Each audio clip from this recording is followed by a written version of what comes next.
मनसेचे जिल्हाध्यक्ष अनिल हमदापुरे यांच्या हस्ते यवतमाळ जिल्ह्यातील कुपोषित बालकांना प्रोटीनचे वाटप।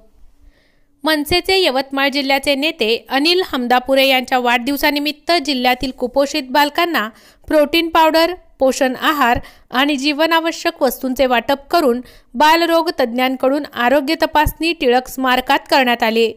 जवळपास 450 कुपोषित बालकांना प्रोटीनचे वाटप करून त्यांच्या आरोग्याची तपासणी करण्यात आली। बालरोग तज्ज्ञ doctor Anil Akhare, doctor Aishwarya Pradhan, doctor Mamata Dompale, doctor Amit Vyavahare, doctor Mayur Pandharikar, doctor Nagesh Vyavahare, doctor Priya Anil हमदापुरेसह आदींनी बालकांची तपासणी केली। राष्ट्रीय बाल स्वास्थ्यचे डॉक्टर गंगाथडे खरतडे, ममता कापसे, रेणुका खोकले, प्रवीण निमकर, प्रवीण दुदे, अर्चना मेश्राम, चांदोरे, मातोश्री नर्सिंग कॉलेजचे तेलगोटे तसेच अधिपरिचारिका महाविद्यालयातील विद्यार्थिनी सहभागी घेतले।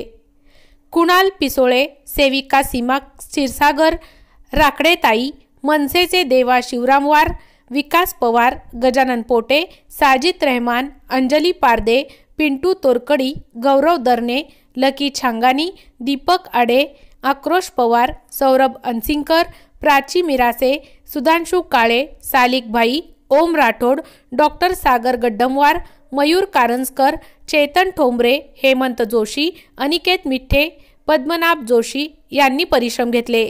या शिबिराचा 450 बालकांना प्रोटीन आणि आहाराचे वाटप करण्यात आले।